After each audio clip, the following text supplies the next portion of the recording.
We got 7 of us here. We can get started. Uh, let's see. We've been kind of chatting a little bit already, but we could take a couple minutes and say hi since we have a small group. Um, Hi from Iowa, from Ames. Stephanie Schubert here. What do I know that's new? I don't know. I don't really know anything. I'll just say what we're going to talk about. We had some emails on the GRC about business things and like insurance and email lists. And I thought, oh, maybe that'd be nice to post to the group too, to just, it's always good to get more info on that if they didn't cover everything in the email. So, um, yeah, so we can hit on that. Oh, now we can see David. Oh, that's good. My camera hasn't been working like for weeks, and I just tried it. I shouldn't have it on though because I look like shit. Well, if you do, I can't tell. Very kind. Remember, this is being recorded. Oh yeah, darn it. Can you bleep that out for me? Bleep out my face here. Yeah, I guess we can't have this on the air then. Oh well. Well, David, since you're in view, I'm gonna come to you and say how you're doing. I'm doing all right. I haven't had a haircut in a few months, and yeah, I'm just getting tired of everything, just like everyone else. But yeah, doing fine. Busy. You're in Minneapolis, right? Yeah, where it's a whopping 3 degrees today, Ooh, Celsius. So it's above freezing. yeah, Nope. yeah. It feels balmy above zero for me. Mm-hmm. That's it's triggering. I live in Texas, and it's been, Yeah, It's right. all Sorry. relative. too soon. Sorry. Too soon. Oh, yeah, yeah, yeah. I want to hear. Are you doing okay? Yeah. You obviously have After power I, right after now. we all like cried at some point. Yeah. It was traumatizing for even the strongest of us to What read city are you about in, power and Luis? water. I'm in San Antonio. Oh, okay. Yeah, no, it was cold Did and you like have to sleep in your car or what did you do? no, I didn't. No, I have an apartment and I just threw on more layers. But I was really worried about, family that had it differently, Yeah. So there was like we were collecting water in like rain barrels and um, trying to figure out how to get electricity or like going to somebody's house who had electricity as it was like rolling from like one neighborhood to another. It would just Yeah. figure out where and like try to go there and try to like slosh through the snow, and the ice. Right. And then fighting for food and water at the grocery stores. Woo! Yeah, Not fun. just chaos. And you don't know how long it's going to last and oh my gosh. Yeah. Well, we're glad you're here and okay. Yeah, thanks. Some people still don't have water. Yeah. It's Oh a man. it's, it's a pain. Wow. Did your station stay on air? Were you guys able to stay on air? Yeah, the transmitter site's located by a hospital, and so that neighborhood kept its power, but I haven't looked at the electricity bill and I don't want to. Oh man.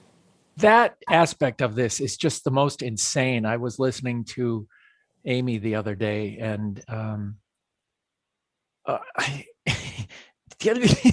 my head was just exploding. What? You can do what to the power bills? Holy crap. Yeah, that doesn't seem legal. Yeah. Yeah, they're telling us not to panic about it, that they're going to work something out, but I don't have any specifics yet.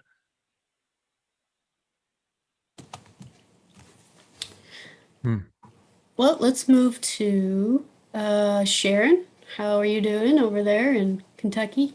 Hey, we're hanging in there. We got a nice snow is beautiful, and luckily no power outages that at least in our immediate area, which was great. But homeless issues, of course, when it gets so cold, and the city just did something terrible, whereas churches went out and got people in the homeless camps to come into shelters and overnight, because it was getting so cold. And in the meantime, the Louisville Metro Police, who you guys probably are well aware of their fame, infamy, went through and bulldozed the homeless camps while they were in the shelters, so that when the people left the shelters, their tents and everything they owned was gone. Oh my God. And yeah, and just just extreme cruelty. So we really started organizing with the radio to let people know about where they could donate, how they could help, what churches and what nonprofits were reaching out to them. So that was kind of the big thing that we were really dealing with during the snowstorm, and then letting people know about alternative fuel sources and how dangerous that can be, and making sure their generators were outside and they weren't burning anything inside without ventilation and stuff like that. So just kind of just trying to be as engaged with our community as possible during the snowstorm. But yeah, we're out of it now. Spring maybe is on the way, hopefully. The governor's doing pretty good with the vaccines here. Media is 1C, which he announced will start getting vaccinations March 1st. And then in the meantime, our dentist told us about this drug called ivermectin, which he has been taking before his vaccine to prevent COVID. And his brother took it with COVID and he recovered in 48 hours. And it's kind of this, this thing that the medical community seems to know about, but isn't letting anyone know about.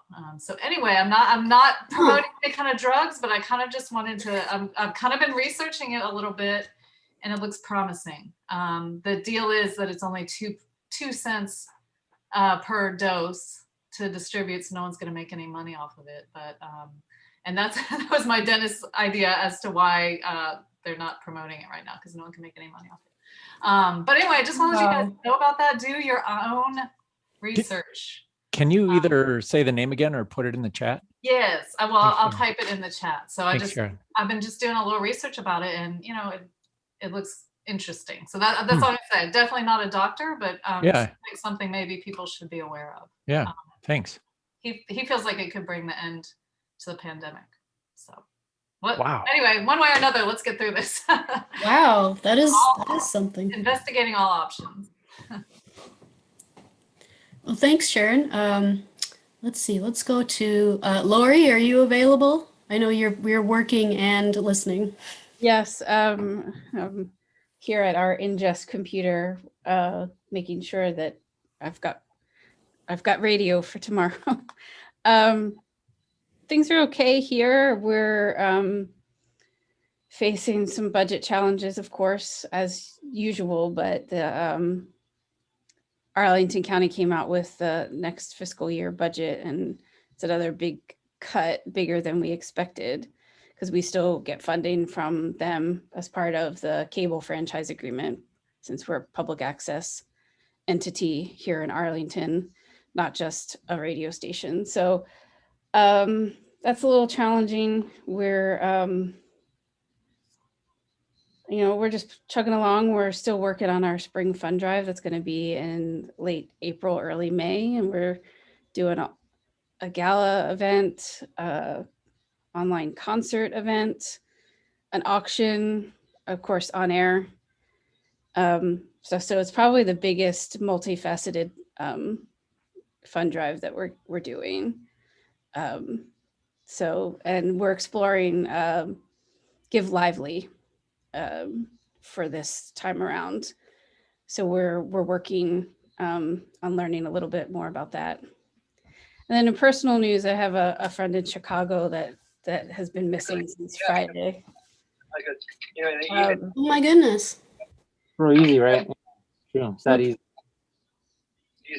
Oh, I think somebody's just not muted. Yeah, it's not suspicious. It's just unusual for him. And I've only met him once in person. He's somebody I'm connected to through our love of music. But I have a lot of mutual friends who are really concerned, and it's yeah, it's been 6 days now. So nothing unusual has happened. He just has kind of disappeared. Wow. So yeah, that's been kind of, late nights, just helping support those who are really close to him and that sort of thing. Yeah. Gosh. And then just generally reminding people that life is hard right now and that it's okay to not get everything done and not be perfect. Right. That's a good reminder. I agree. Yeah. Well, I'm glad you could join us. Yeah, I'm glad to be here. And thank you, Lori. Let's go to Ursula. Hi, everyone. Howdy. I have a really painful sore in my mouth, so if I make funny faces, it's because of the pain. And if I don't say very much, it's because talking right now is kind of torturous. I also apologize. I have a meeting at 4, so I'll cut out then if we're still talking. Okay. But Man, you've had that thing for a week. I know it's just got to stop soon.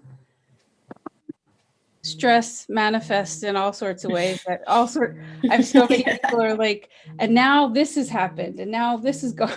So Yeah, I think it's a response to January when my sister got really ill and died. I think it's the stress because I haven't had a canker sore in maybe 20 years. I thought it was a thing of the past, but I think it was just that extremely frightening experience just kind of went after my immune system. So it is what it is. It'll pass. Not as soon as I'd like. I have to say I was, I think last week we talked about surveys and I was inspired by Ali Lightfoot's survey about reopening the station. And it kind of made me realize that it's something we should start thinking about and that it's a good idea to, survey people to get their buy-in. Not that we're thinking of opening the station right now. The state of Iowa is failing completely on all levels of safety, but I think that by the end of summer, we are going to be at a point that I honestly have never been able to imagine, until now. I seemed like this was never going to stop, but it did kind of make it. I thought it was interesting that I hadn't thought about all the different options for reopening a station. And so I thought that was very interesting and probably going to start thinking about that and also realizing that reopening the station will be cause for celebration in some way that, should be thought about how to do that because of all the frustration that's been pent up with, our folks here. They have not been as good at adapting as they have been in Louisville, Sharon.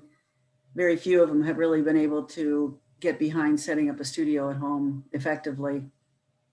So, I just realized emotionally, Ali kind of made me aware that there's ways to think about the emotions that people have connected to all this that should be addressed. And I think one of them should be, when do we celebrate? I don't have much more to say. I'm happy we got our license renewed. I'm really happy about that. That's a big relief. And Yeah. And especially because we made some pretty crazy mistakes with our public files and they forgave all those mistakes we made. And big exciting news around here is we're going to hire a cleaning service. we finally decided it's time to get a professional cleaning service here because we are just not. Last week I cleaned the bathroom and the toilet and I'm just like, this is the last time I'm doing that. So I don't know. I guess we all grow up at some point. So it's one of those things. So anyway, not very relevant conversation, but Well, no, actually it is. I mean, the nitty gritty of the business, it's the little things, right? we struggled with that at WDRT for the longest time and went back and forth, had volunteer crew, I should say, do it. And had a woman in the community just sort of use that to launch her own business, cleaning service. Hmm. And that worked for a while, and then she stopped it because she didn't really like doing it. Understandable. Yeah, well, yes, yeah. Yeah. So yeah, Yeah. it's a constant struggle. I mean, if you're in a big city, it's easier to find a service, right? Yeah. Yeah, well, it's the little things in life, you know, that Mm-hmm. really have a big effect on you. The other thing I'll share is my pipe dream is that, you know, our building has a storefront space, which I really think we should be making money with instead of just enjoying. And my big fantasy is I'd like to sell bee and honey products in the front part. And Oh, that's cute. I like that.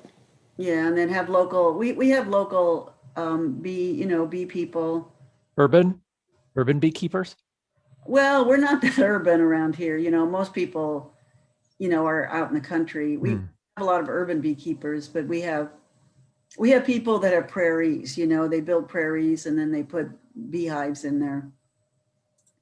And like a prairie restoration thing.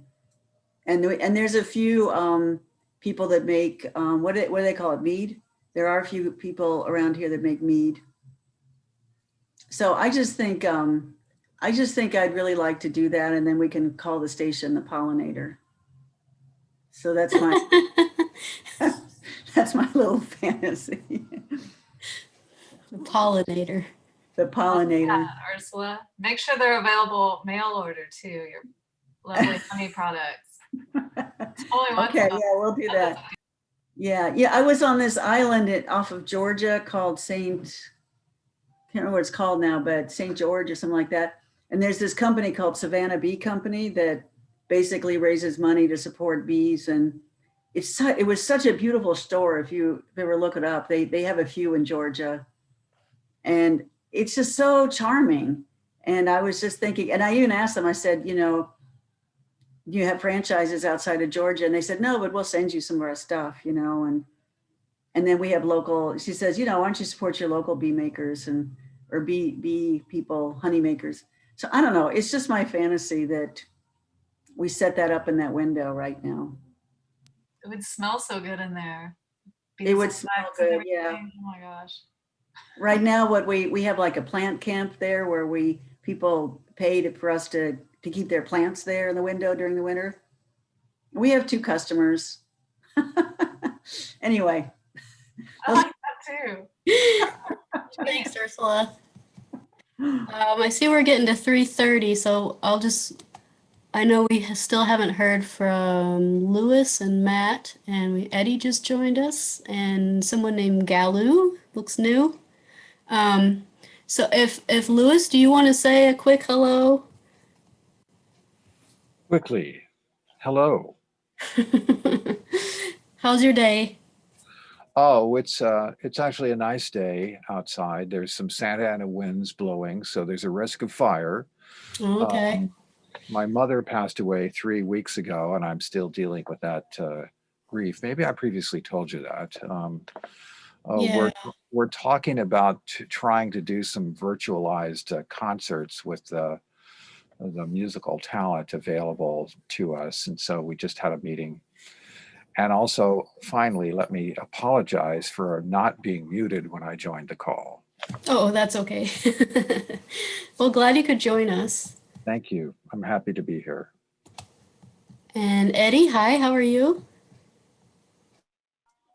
Things are good. I'm over here behind Lewis. You can see me back there. Yeah, Hi. that's pretty cool. We can see the double screen. So, yeah, so we're socially distanced and running the broadcast, and things are nice here.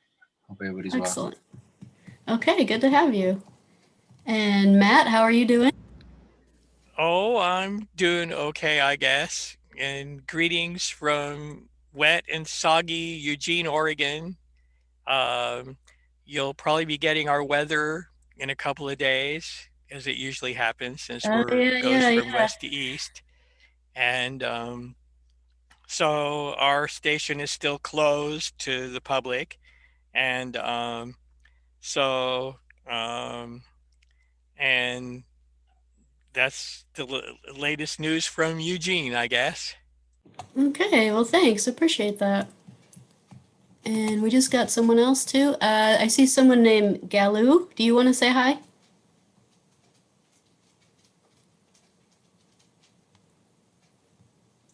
Hi, this is Rachel Cobb from Gallup Public Radio, KGLP. Excellent. Just Wait, shows are up as you Galoo. are you the Galoo person? Wait, there's a Rachel Cobb and there's also I'm turning on my camera. There you go. oh, you're the same. It's the same thing. Yeah, I think it just popped up when I did the other. So Galoo and Rachel Cobb, same thing, I think. How are you? Probably we can cut off one of those, I would think. Anyway, we also are closed to the public. In fact, the campus that the station is located on, UNM Gallup campus, has been closed to the public for, well, better part of a year now. And we do have several producers that work from home. The quality is mixed. Part of the problem is that it's hard for us to even go into a home and help them with their setup because of the situation. For instance, Zuni, where one of our producers lives, actually has roadblocks up and doesn't allow any outsiders to come into the village. So it's very restricted. Given that, we work as best we can with the audio that we get. And we do prep files that are sent to us for later air. And that seems to be working adequately. We don't have anyone doing live shows from their home. That would be feasible, but would require someone here at the station to be on board working with them live. So it'd be an extra person that we don't have to do that. So most everything we do is tape delayed. We have a couple of hosts that will come in and do a live show each week, but it's a mixed bag. Overall, we're doing okay. We did receive some CARES funding. For us, it was a boon because we have not suffered too much financially. Our donation level is about the same as before. We run silent campaigns. We don't do on-air pitching per se, and we're managing. But we're fairly small. It's a rural station, but we're looking forward to opening up probably in the next 6 months to a year, but we'll just have to see how things go. And with that, I'll mute. Right on. Well, thank you, Rachel. Thank you for joining us.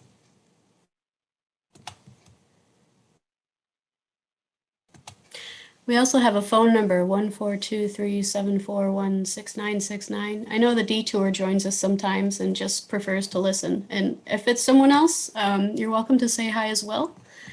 And I think we've got everybody. Is there another? We have, who is the person who's called Rachel Cobb?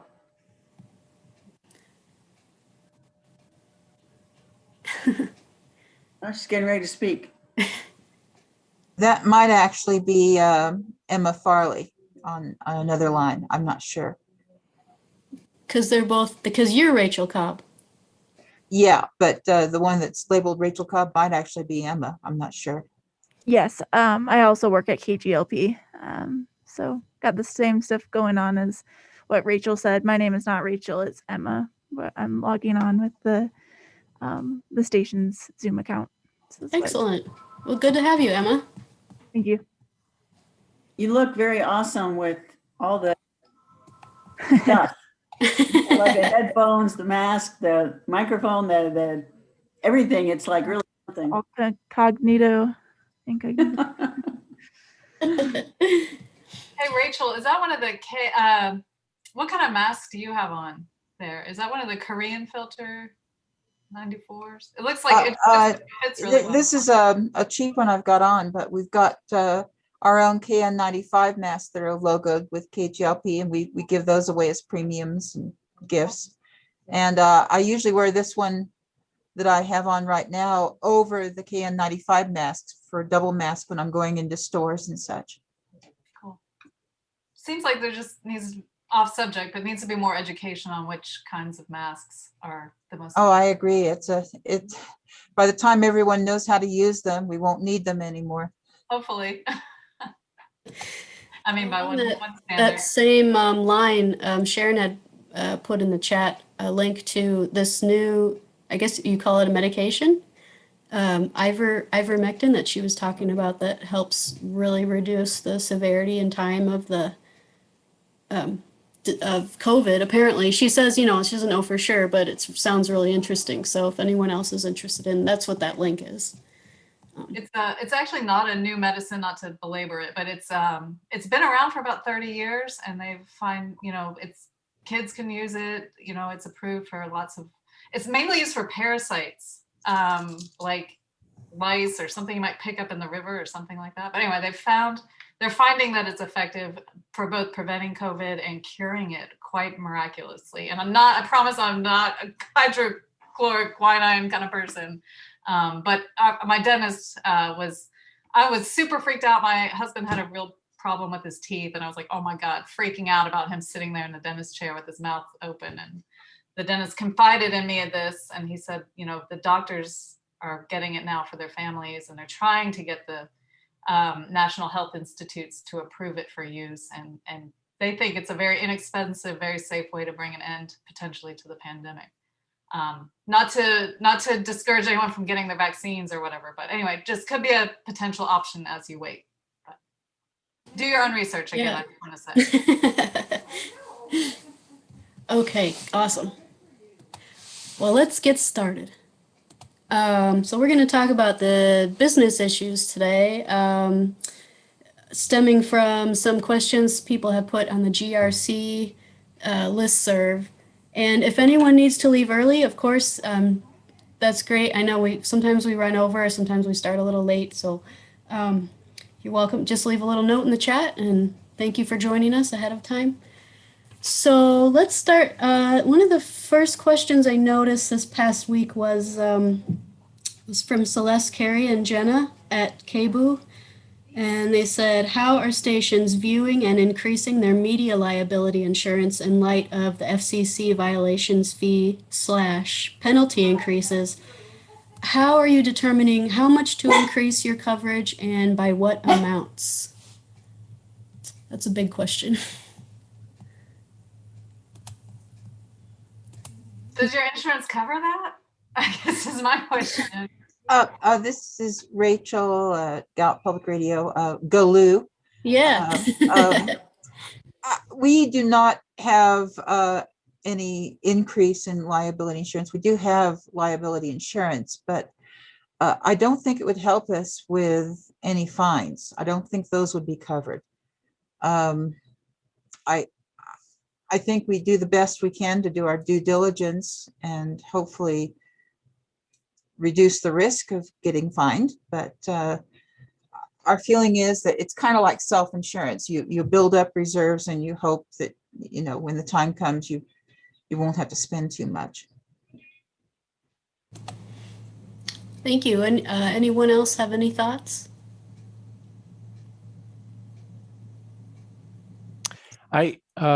Not directly about the insurance stuff, but I think we've talked about it here before. Most states have a state broadcasters association, and most of those associations will do mock tests for you and help you make sure that you're compliant with the FCC regulations. So, in lieu of insurance, which, I don't see how liability insurance would cover. Maybe malpractice insurance. I don't know. But anyway, you can get a better confidence level by, I would say, regularly, at least every few years, signing up for one of those mock tests. And I've also heard that the FCC accepts receipt of those by stations to say, hey, look, we're doing due diligence. We care about following your regulations, and so here's the latest result. That's true here in Kentucky. We did that with the Kentucky Broadcasters Association, and they actually issue a letter on our behalf to the FCC saying we've been through this mock, inspection, and everything looks good according to the Kentucky Broadcasters engineer. And they say that letter will keep the FCC from coming to inspect your site if it's, one of those technical type, regular kind of inspections. Because what I understand about the FCC is they're just understaffed. So they're probably looking for excuses not to have to come inspect your station. So definitely recommended. Good idea, David. Thanks, guys. Yeah, thanks for filling that in. I think that's pretty typical of what state associations will do as well. I know Wisconsin does that. Any other thoughts on that one?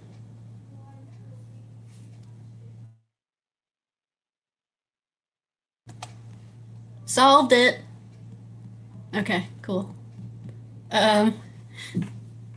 What? Oh, Arlene from WSLR has 2 questions, and she had another insurance question, so maybe I'll just go to that one. Have smaller stations been able to find health insurance?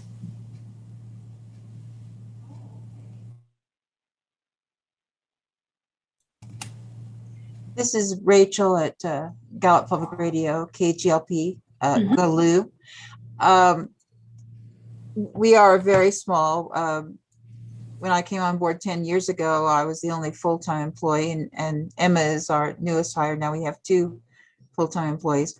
We don't have corporate or nonprofit health insurance for employees. The way that Gallup Public Radio has handled that is that the board has issued an additional stipend added to the salary to compensate for the fact that we have to get our own health insurance. And that's been the way that it's been handled since I've been here. Thanks, Rachel. I see Ursula look like you're nodding to that one. Do you agree with that? We have health insurance here at WERA and Arlington Independent Media. Right now, we only have 2 full-time employees, but we once were a larger organization with 10 employees and provided that. So all of our insurance goes through a broker that we've worked with for a long time. And there has been some discussion about as we kind of look for efficiencies overall, like with payroll and that sort of thing, using a company like JustWorks, who actually, because we have a TV studio with 13-foot ceilings and ladders and a lighting grid, they wouldn't take us on because of that liability for workman's comp. But there are companies like JustWorks that allow smaller nonprofit organizations to join into a larger pool of that. So we looked at it, and I think it wasn't much different than like the public exchange, when you have to get it yourself. I personally don't know that much. I'm very fortunate that I've had it through here, but that might be an option, is something. I'm not saying that JustWorks would be the one for you or any station, but that might be something like that. That's a nonprofit kind of hub, so to speak, might be a way to provide that. And other services like retirement accounts and stuff like that, because we had looked at switching everything over to that. Oh, thanks, Lori.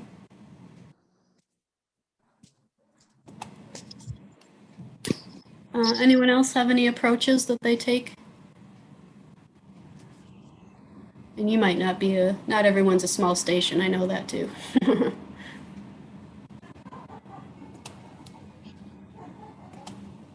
Okay. The original question from Arlene was, how much do stations pay their managers and employees?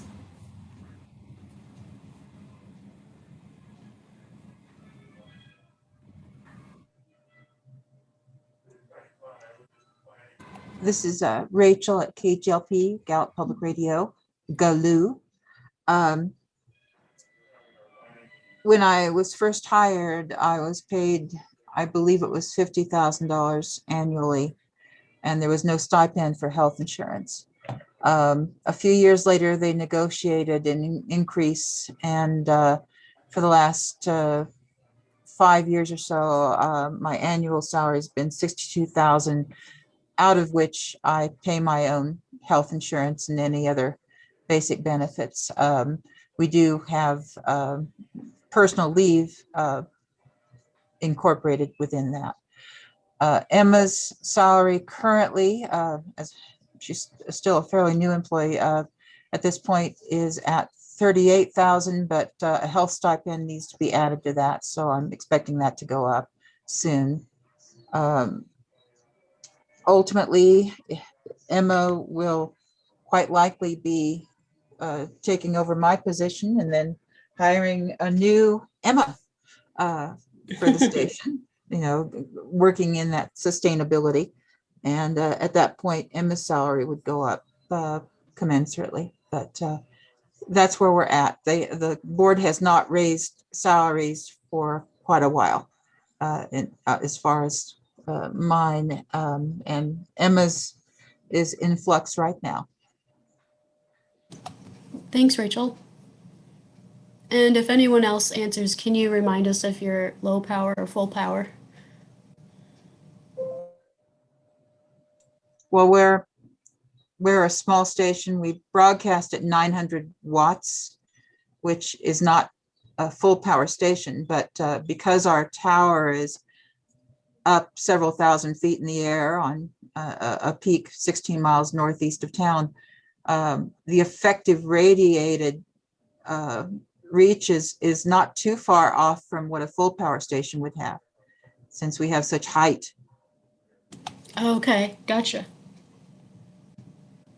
Rachel, you're a public radio station as well? We consider ourselves a public radio station. We're not affiliated with NPR or other stations, but we do carry Pacifica program. We do carry NPR program. We do carry the BBC World Service. So yeah, we are defined as a public radio station. That's in the name of our nonprofit, Gallup Public Radio. Mm-hmm. But we are also, in some ways, a community station. Mm-hmm. Anyone else have any thoughts on this one? So we get poverty wages here in Louisville, Kentucky. It's the price you pay for building your own radio station, I guess, and being the boss. And we have just now worked in salaries for myself and our chief engineer. Well, technician, he's not actually an engineer, operator, technical operator, which is actually my husband, Sean. He and I started the station ourselves. And the board just, I guess 2 years now, we've been getting a salary out of 8 running the station. And I'm full-time and he's part-time. And so I get $1,000 a month and he gets $500 a month, which eliminates the need for insurance because we qualify for Obamacare.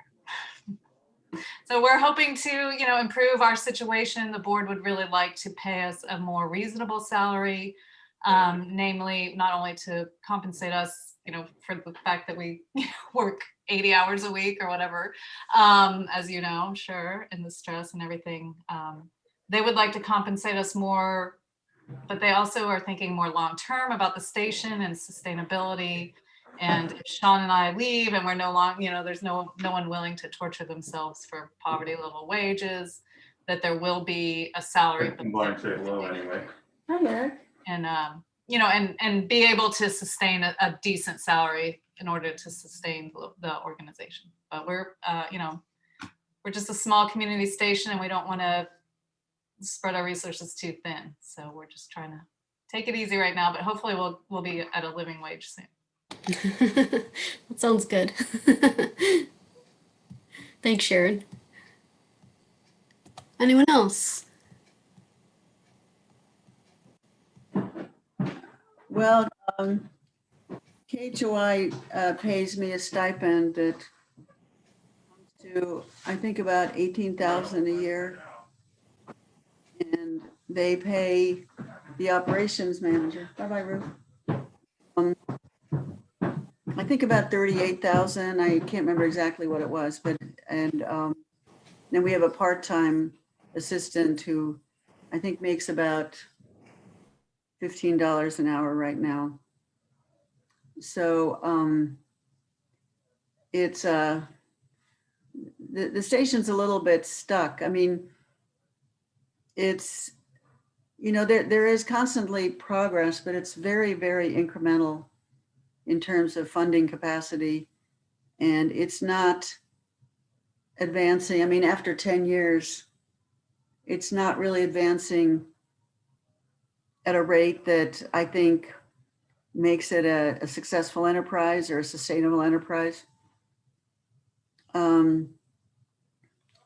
So I think that the station is kind of slowly coming to a point where, you know, some sort of decision will be made about the viability of the station itself. Because they really do. I mean, they kind of, you know, benefit from the fact that I've been doing my job at Pacifica long enough that I can, you know, I can kind of steal some time from that for the radio station, but not that much, you know. I really do have to do my real job. So the station really needs, it's, you know, it needs a manager that can focus completely on the station. And they just don't have the capacity to do that, not in this town. They don't have the kind of, you know, progressive community where people want to volunteer to do work like this. So I think, you know, after 10 years of this, there's kind of a mixed review.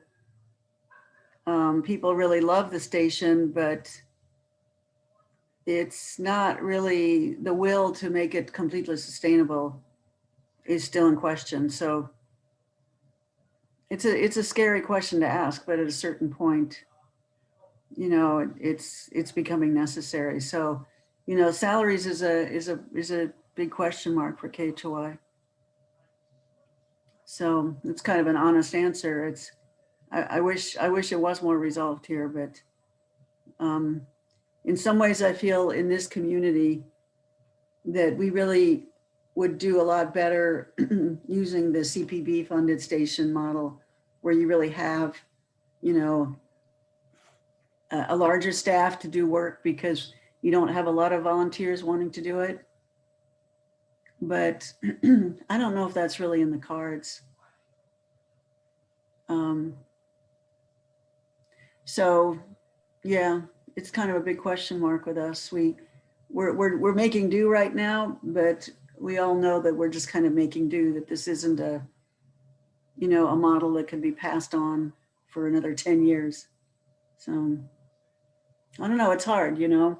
A lot of the older stations, they were created during the counterculture, and it was easy, you know, there was a community to ride, you know, whose wings you could ride on, or whatever metaphor that is.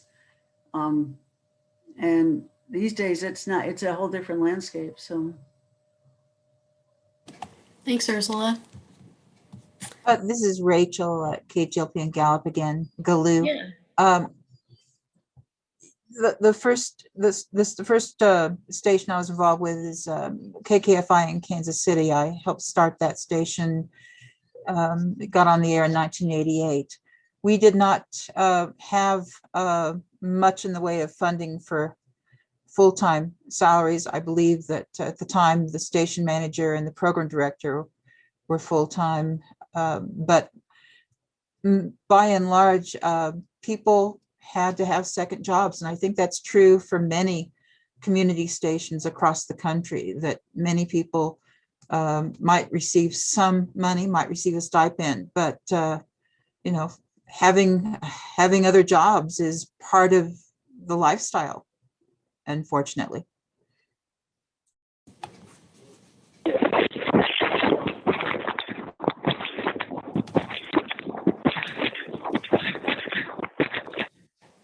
Just muted that. Cool. Thank you, Rachel. Kathy, yes, you just joined us. Hi. We're talking about how much people pay employees and managers. Yeah, I've been listening. Sorry, but I haven't been on video or. Oh, okay, audio. gotcha. But yeah, I think what's really interesting, I'd like to bring up what Ursula said, is that if you know, so we're a full power FM. We have 10 staff members, 6 that are salaried and the rest that are part-time. But what I think that Ursula said that's really amazing and true is that stations that were started during the counterculture have those baby boomers that have been invested for all these years and have helped create a budget that has increased. And as that group of folks have been able to save money and move through their lifestyle along with a station that's 30 or 40 years old, they've invested all of that money and then look into planned development. And I think we talked about that, like planned development and planned giving a couple sessions ago, but it's a very different thing. I could not imagine leading an organization right now without those, whatever it is, 2,000 monthly donors that have been giving since the 80s. How do we, and our station has really, we don't do premiums anymore. We don't tote swag. We just say give to give.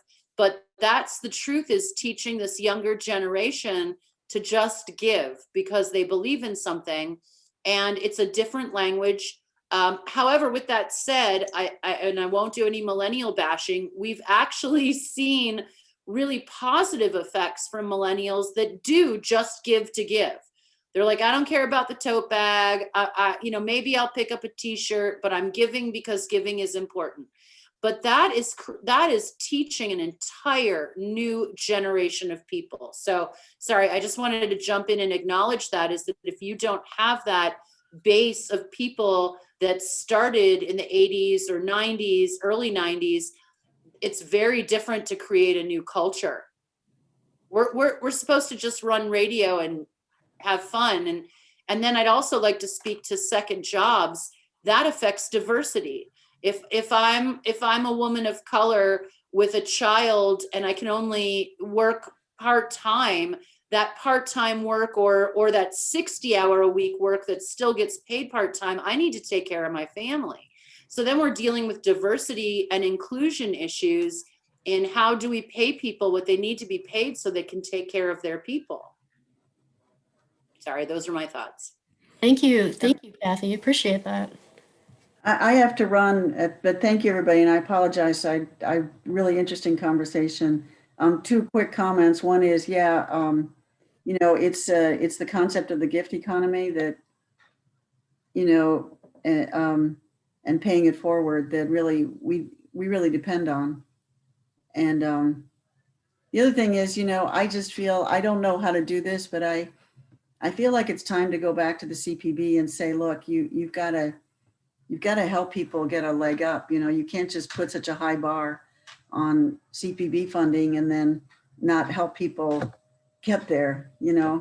It's like a self-fulfilling prophecy right now, being poor as a radio station. So anyway, in my dreams, I want to go to the CPB and create some sort of, program that helps people build capacity. Send them some honey.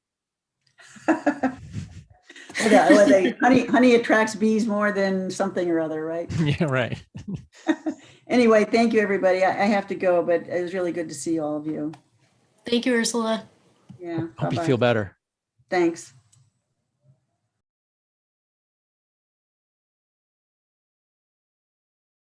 Does anyone else have a station that they want to share their methods of employment or volunteering or how it works? I can talk real briefly about WDRT in Viroqua. Full power FM, small community, Vernon County, in which Viroqua is the county seat. The whole county is about 15 to 18,000 population. Western Wisconsin, rural, obviously. The city itself is about 4,500 people, and there are three part-time people, and the hourly rate is $20 per hour for program coordinator, membership, and underwriting coordinator, and then like everything else. The third person is like everything else, volunteers, station members, and technical stuff. So pretty meager, but like Sharon said, and probably like all of you, they're just committed, and they do it because they love it. Oh, that's awesome. So did that commitment come from in the 80s and the 90s, or was that later? The station's been on the air for 10 years, just like KHOI. Okay. One of those three people is one of the founders, and he's pushing 70, so he was part of that counterculture mentality. So that's why he's doing it. But the other two are younger folks that they're just committed to the idea, I think. Maybe they've picked up on the counterculture ideas and zeitgeist. Cool. Thanks, David. Anyone else? Oh, I know. Consultants don't make anything either, just like the community radio folks. Oh, okay. We're scrapping by on $20,000 to $24,000 a year.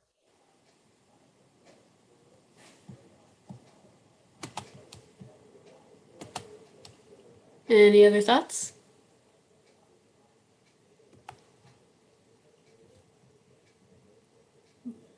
I see you talking, Luis, but I don't hear you.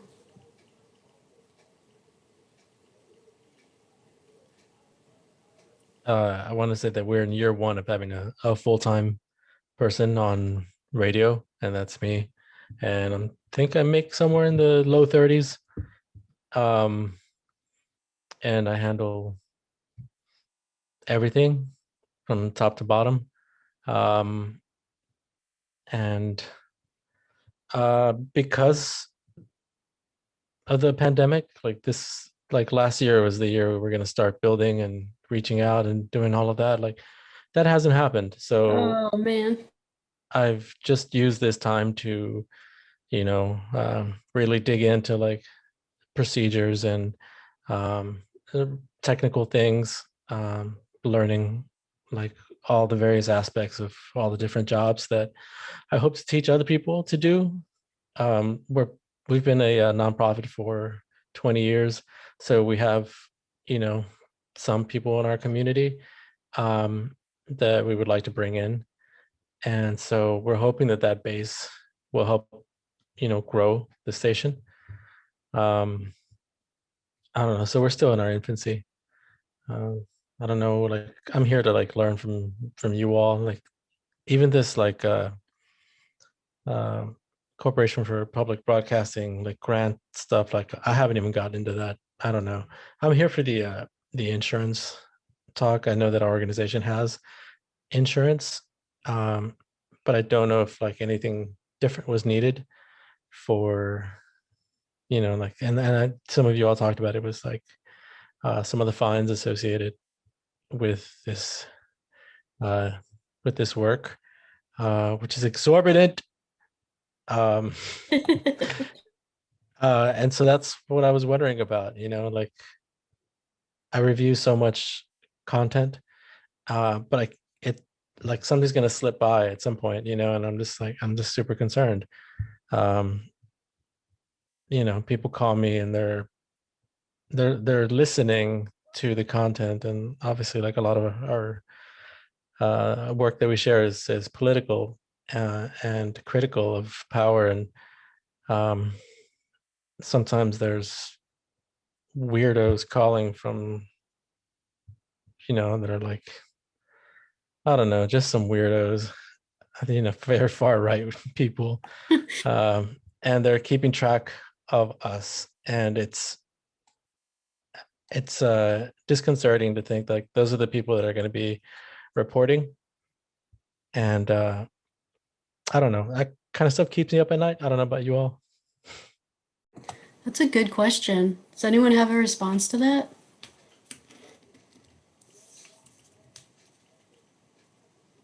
What about weirdos? Do they So- keep you up at night? I'm talking about QAnon types that have called me at the station. Luis, what town are you in? I'm sorry. I'm in Texas. I'm in San Antonio. Okay. So a couple of things. I don't know where other folks are, but so our situation here, and again, I'm KXCI in Tucson, full powered station. If anyone works over 30 hours a week, then they need to be offered health insurance. So we do have some part-time employees that are at a higher dollar level under 30 hours a week because we have not been able to move our budget around to move people into healthcare. It's awful. And we just found out yesterday from Humana that our health insurance is actually going to double.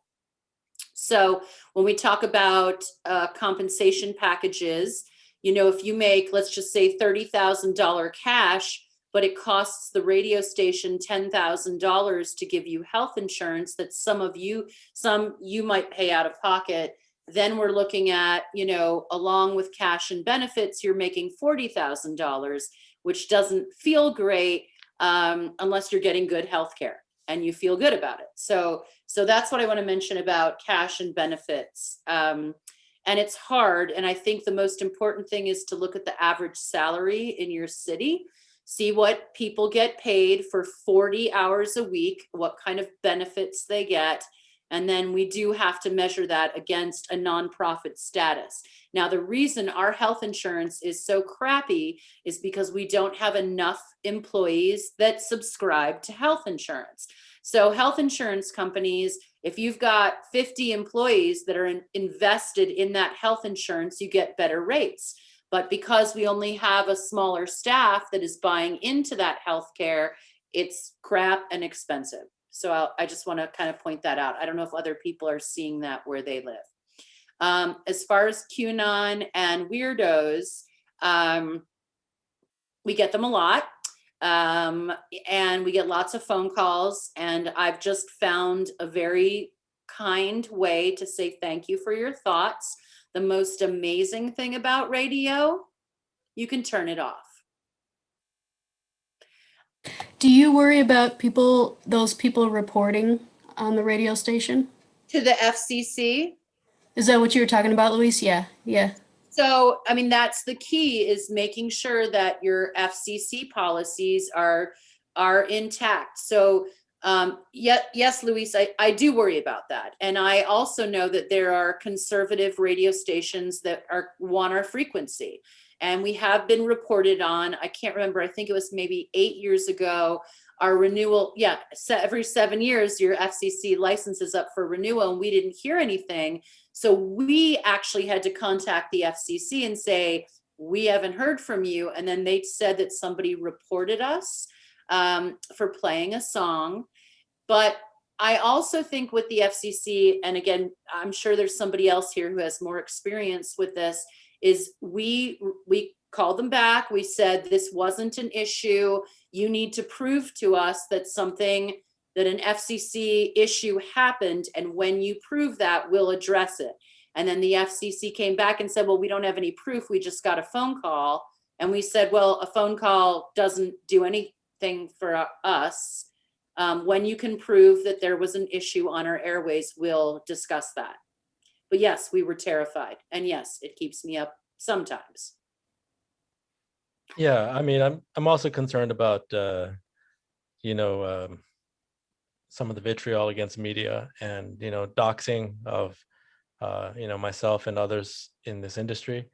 I noticed I was kind of being stalked on social media by some of these people, and I didn't like that, even on LinkedIn and so it's weird. I don't really put myself out there, but now because of radio, like I'm learning to just deal with these things. And some of you all have been doing this for a long time.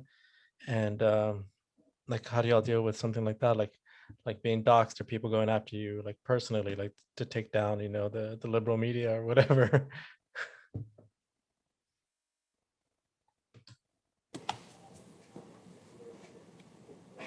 I know that, I'm sorry, someone else wanted to go? I was just going to say, I hear what you're saying. And I think that, again, we're all in this business because we have a passion and a sensitivity, most likely to art, politics, music, community, so I think it's really important to try and separate your personal feelings. I remember, I try and remember if somebody sends me a nasty email, it's not actually about me. They don't know me. It's not about my family. It's just about their feelings and where they are. And that's why I really would recommend even just making a note of what a letter response would look like to that.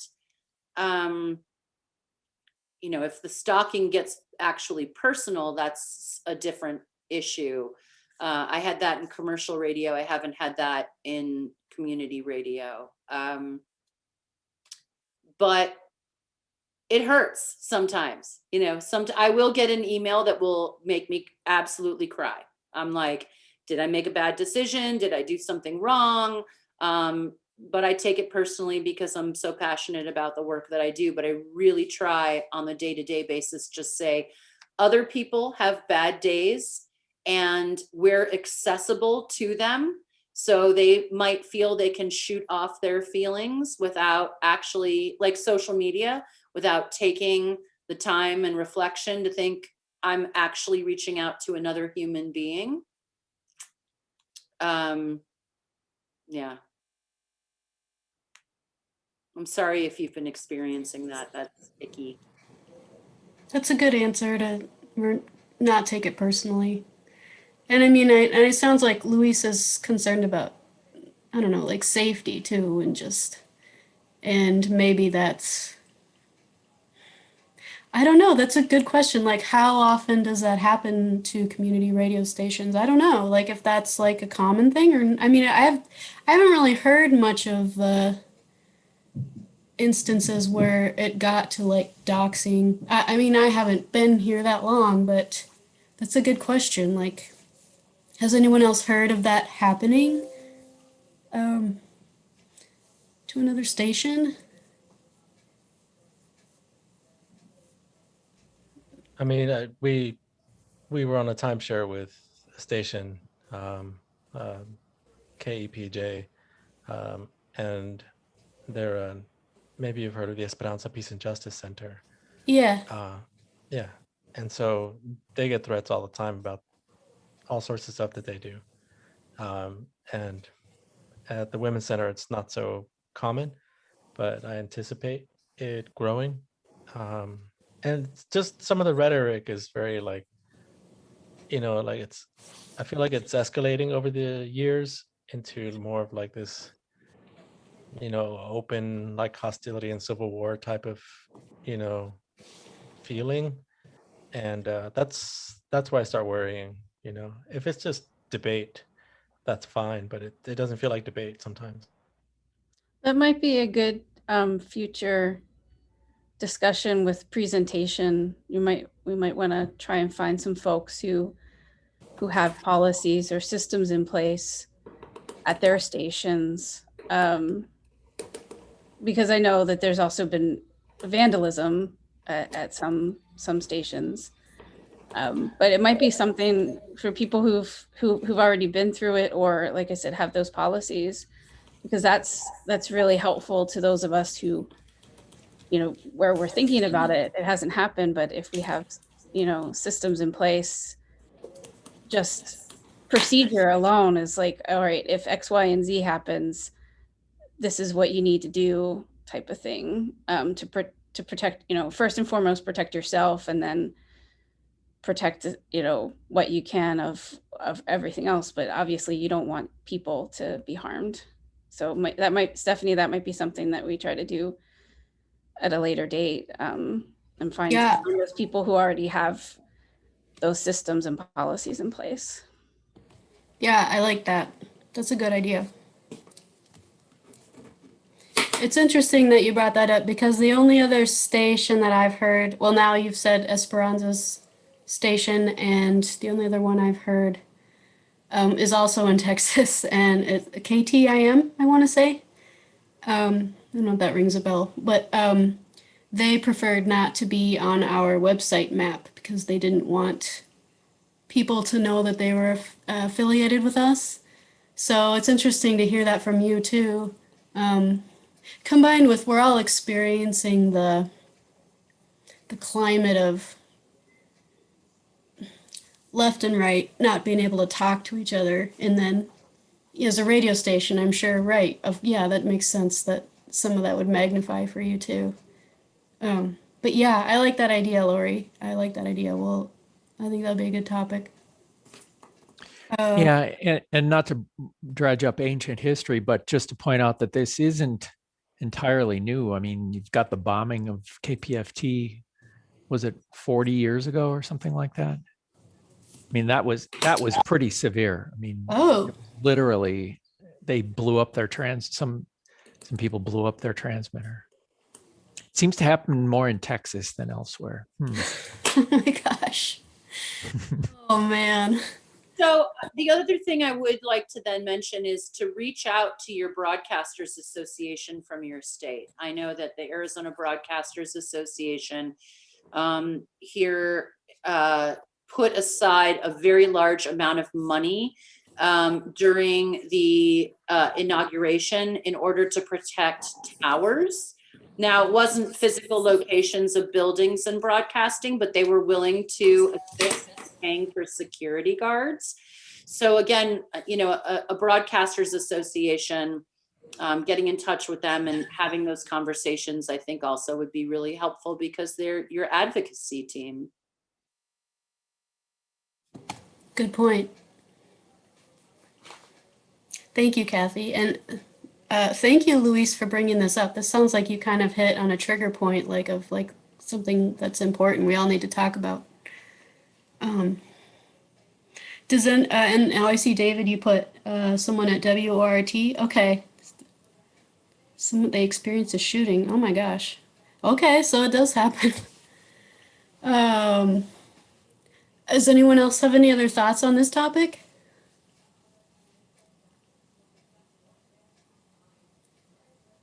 Okay. So we have, let's see, we're at 4:20. We did have one more question from the GRC list, and I'm kind of pointing this to David, and he knows that I was gonna have him start off on this one. The question was from Lee at KRFP. How can you operate an email list, some of them such as GRC, which have hundreds of addresses, without getting messages blocked and without going through Google services? And I saw there was a lot of people that replied to that, so maybe some of that got solved, but it'd be interesting to hear what you think on that, David.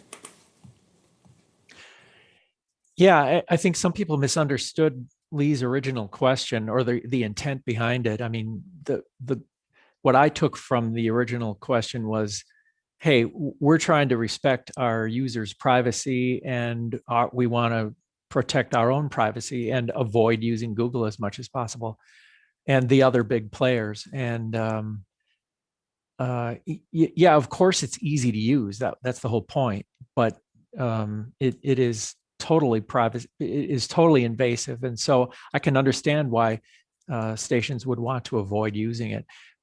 My go-to answer these days, and I shared this with you, Stephanie, for the Pacifica mailing list, right. Groups.io is an independent organization. They respect privacy and they run a really good mailing list service. So if your station is looking at setting up a mailing list and you don't already have something in place, I would definitely look to groups.io. I'll just type it in the chat just so people can copy and paste. We've had really good luck with it so far for the Pacifica Announce, for the programming.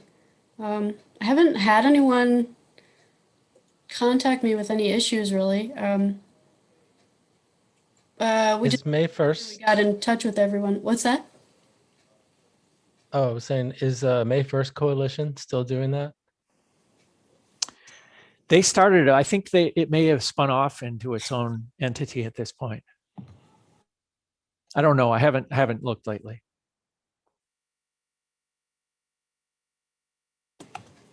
Yeah, I used that for years. I think they're still around. I still know some of those people. They're a good one too. Or they were. I'm sorry, what was that? The May 1st platform is a good one. Is that what you're saying, Luis? Yeah. Groups.io has a free version, and we're paying for. There's like, was it 3 levels? We're on the first paying level, I think. Anyone else have any other platforms that they like to use or issues with Google that they're frustrated about? Yeah, our board just voted for us to start using G Suite. I have mixed feelings about it, but I can't. There's some things I can't control. And since What frustrates you about G Suite? well, it's just, you know, I saw the replies on the listserv about it. I don't know enough about it, and I use Google. You know, I have an Android phone, and you know, I know they track everything. But I don't. I also know why you know, why we're going this route is because, you know, even before we laid off staff last year, pre-pandemic, I went through 3 radio coordinators since 2015, and that there was things and files associated with personal Google Drive, you know, Gmail accounts with Google Drive that we were using as like a primary location of files. So every time I had to wipe off a computer and then discover that I had to copy the files to one. So it takes the ownership I see. of the accounts to the organization and not to a personal account. And yeah, there's probably better options for that, but we just don't have the capacity to research that. And when our board votes say that's, you know, there's certain things that you have to choose your battles. Yes. And I don't, you know, I've been here 16 years. I don't know, you know, I could be here for another year, maybe. I don't know. So it's some things are not for me to decide. But so I did look at that conversation because it was timely for us. But I do understand the need for having centralized locations, and we just have never been able to put a new file server in the facility, and we're not properly wired throughout our space right now. So we'll see what happens. Yeah, maybe you'll tell us what happens when you get there. But one of the things is because communication between, you know, as a membership organization, you know, that public access aspect of it, that's where we're a little different, is that they volunteer on each other's productions. On, you know, they crew for TV, they are audio engineers for, you know, radio shows and stuff like that, and they want a better way to communicate with each other that's not Facebook. So Right, yes. And I found G Suite to be very nice for organizing things. I like it. I love it for that a lot. Though I agree it's kind of frustrating when you're connected to a higher group than just a and account. It's harder to Google applications have gone down more than once in the last year. oh You yeah. know, for a short time, but an hour or so can affect can have a great impact on productivity. Yeah, time is money for sure when you're in radio. If any of you are in a position to research and consider alternatives, I encourage you to look at Nextcloud. It's a suite of applications, kind of like some of the G Suite, and it's a it's a package that a person with the technical ability could install themselves on a server, but the Nextcloud organization also offers it their product as a service. And so again, it's kind of like groups.io. It's an independent entity that cares about privacy and respects its users' privacy. And it's not a big, it's not Apple, Google, and Facebook and Microsoft. So it's a possibility as a replacement. But with all the money that Google has, they have tons of resources to throw behind making this stuff super easy to use and super convenient. So I totally get that.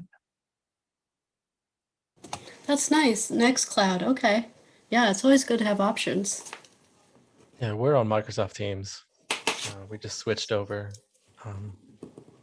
I know that Do you like it? I know it's like privacy wise, it's not much better than Google. Mm. I mean, there's a lot of oversight that an administrator can have, by looking at like scores. If y'all follow that kind of stuff, how like productivity scores that are developed by how much interaction people have with each other through like the variety of Microsoft products, which means somebody's always watching, Yes. I thought the privacy conversation was going to, like, for me, like, it's around like, a DNS router for the station, for all the volunteers that come through, and anybody who's like looking up anything, even if it is Google. But like, because we'll supply computers for community use, setting them up with like DuckDuckGo and, de-Google something as much as possible, or have things run in, a virtual box, and then everything goes out through a DNS router, if y'all know what that is. Yeah, just to anonymize as much of that as possible. That's interesting. Do you other guys do that too?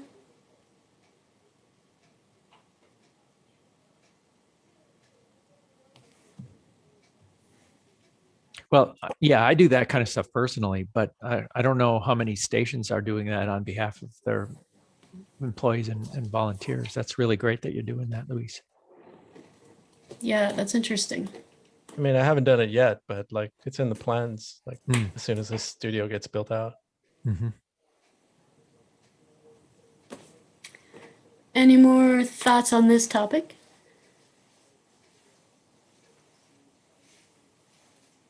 Okay. Well, thank you guys. This has been a wonderful conversation. I really appreciate all your input. Yeah, thanks, folks. It was helpful for me too. Good. Yeah. I was thinking maybe next week about sorry, I don't know what it's called. Like rules about, oh my God, my brain. When you post something Just describe it. It's okay. When you post an image or something on your website and it's copyright stuff. we had someone who was going to talk, but he kind of ran out of time. But he ended up writing a little packet for everybody, so I can send that to everyone, and then we can all read it and talk about it. I was thinking about it too because KHOI Ursula just had to pay some money because there's these companies out there that like will go out and search people's websites and look for content, and then they'll charge you for it, and they can do it. So it sounds good to be safe and ahead of the game. So anyway, and we also got some more topics too, so thank you for that. So yeah, everyone, thank you again for joining us, and have a great rest of your day, and we'll see you again in the future. Take care. Bye. Take care, everyone.